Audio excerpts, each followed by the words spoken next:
100 நாள் வேலை திட்டத்தின் பெயரை மாற்றி அதில் உள்ள பல்வேறு அம்சங்களையும் மாற்றியமைத்த மத்திய அரசை கண்டித்து தஞ்சாவூர் மாவட்டத்தில் 15 இடங்களில் திமுக கூட்டணி கட்சியினர் கண்டன ஆர்ப்பாட்டத்தில் ஈடுபட்டு வருகின்றனர். அந்த பார்க்கலாம்.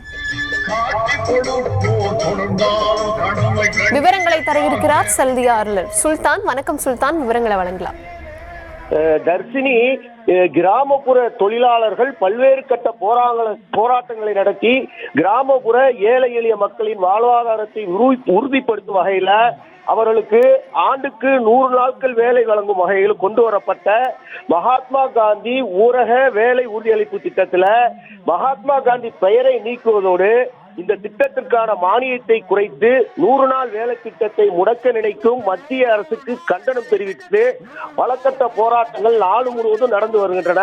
இதுல பாத்தீங்கன்னா இன்னைக்கு தமிழகம் முழுவதும் திமுக ஆர்ப்பாட்டம் அறிவிச்சிருந்தது. இதுல தஞ்சாவூர் மாவட்டத்துல 15 இடங்கள திமுக மற்றும் அந்த கூட்டணி கட்சியினர் ஆர்ப்பாட்டத்துல ஈடுபட்டு வரான. அதுல ஒரு பகுதியா பாத்தீங்கன்னா அம்மாப்பேட்டையில் அமைந்துள்ள ஊராட்சி ஒன்றிய அலுவலகம் முன்பு திமுக கூட்டணி கட்சியினர் கண்டன ஆர்ப்பாட்டத்தில் ஈடுபட்டாங்க. இதுல பாத்தீங்கன்னா ஆண்கள் பெண்கள் என 500க்கும் மேற்பட்டோர் கலந்து கொண்டு கைகளில் கொடிகளை ஏந்திய வண்ணம் மத்திய அரசுக்கு எதிராக கண்டன கோஷங்களை எழுப்பி தங்களது கண்டனங்களை பதிவு செய்து வருகிறது. தர்சினி.